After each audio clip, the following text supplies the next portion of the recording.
Assalamualaikum warahmatullahi wabarakatuh.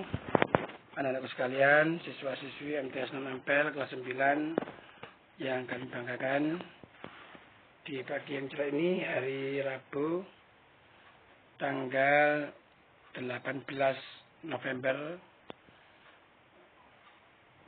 Pembelajaran sekarang adalah mapel Kurdis. Dilihat di halaman,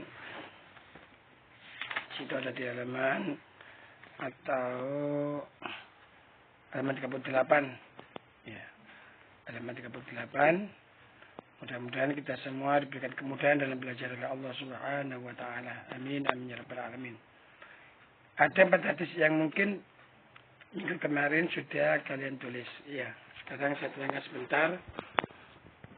Tadi setelah kalian tulis, saya akan terangkan sebentar. Bismillahirrahmanirrahim. Qala Rasulullah sallallahu alaihi wasallam, "Man ahya ardon mayitatan fayyalahu." Rawahu At-Tirmidzi. Yang artinya Rasulullah sallallahu alaihi wasallam bersabda, barang siapa menghidupkan bumi yang mati, maka bumi itu menjadi miliknya. Hadis riwayat At-Tirmidzi. Apa maksudnya? Jika saya terangkan, dari di zaman Rasulullah tanah memang banyak yang gersang, ya.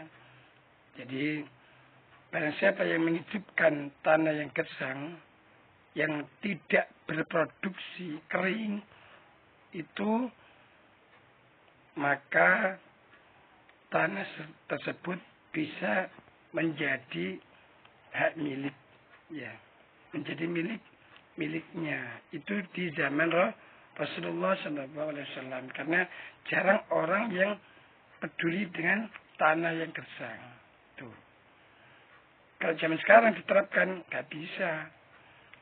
Ada tanah di sebelah rumah kering, tidak terawat, mungkin kalian sirami, nggak bisa menjadi milik kalian. Itu ada yang punya, ya. Itu berfungsi berlaku di zaman Rasulullah, ya. Kemudian yang kedua,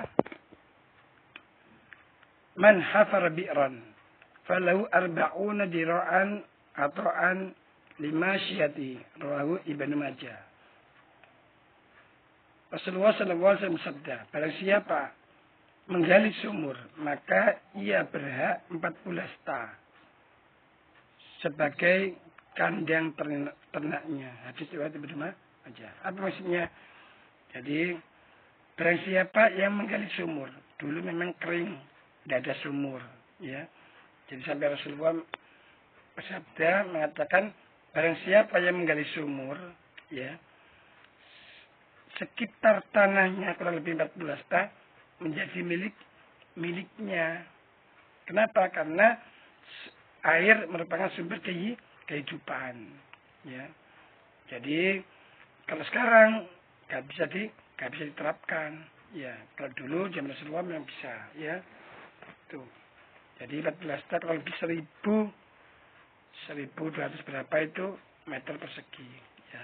Itu menjadi hak milik. Yang ketiga an ikhsa'il khayli wal bahaimi. Rawahu Ahmad.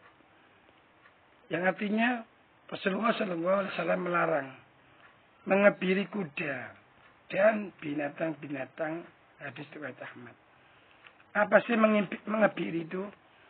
Mengebiri itu sama dengan menghilangkan sebagian organ yang ada pada tubuh hewan, ya. Di antaranya mungkin menghilangkan alat produksi, ya. Jadi bisa menghilangkan kejantanannya. Jadi nggak bisa menghasilkan keturunan. Kalau seperti itu akan punah. Haknya hewan tidak terpenuhi. Bayangkan kalau kita manusia tidak memiliki hawa nafsu, ya.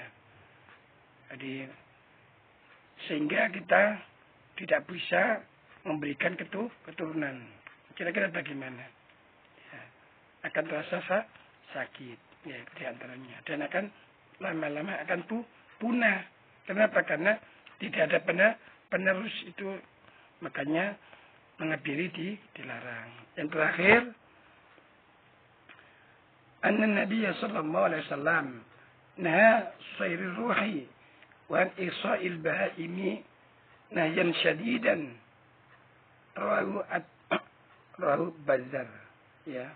Apa artinya? Rasulullah sallallahu alaihi wasallam bersabda, melarang seseorang mengurung setiap yang bernyawa dan mengebiri binatang-binatang dengan larangan yang sangat keras. Ya. Mengurung, mengebiri itu merupakan larangan yang sangat keras oleh Rasulullah. Kenapa? Yang pertama, mengurung. Mengurung adalah sama dengan menghilangkan hak hewan tersebut. Misal burung dikurung, yang seharusnya burung itu terbang kemana kemari, bisa memilih makan yang dia kehendaki, bisa istilahnya butuh yang namanya hubungan sama dengan seperti suami istri, ya butuh burung laki-laki, butuh burung perempuan dan seterusnya.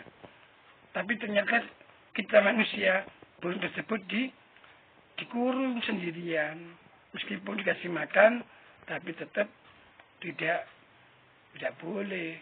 Bayangkan kalau kita kembali ke kita saja, bagaimana kalau kita makan dipenuhi, apapun dipenuhi, tapi kita nggak bisa berkumpul dengan orang lain atau teman kita, bagaimana rasanya? Nah itu makanya larangan mengurung binatang itu sangat dilarang oleh agama, ya. Karena menghilangkan hak hewan. Demikian yang dapat saya sampaikan. Mudah-mudahan bermanfaat, dan tugas hanya kalian sebelahnya itu kira-kira halaman 48 itu kalian terjemahkan, ya, terjemahkan saja apa yang dimaksud dengan qala Rasulullah, ya, dan majitatan itu artinya apa. Nanti kalian terus di sebelah sini, kemudian bisa kalian foto, kalian kirim. Mudah-mudahan bermanfaat. Wa akhiran, assalamualaikum warahmatullahi wabarakatuh.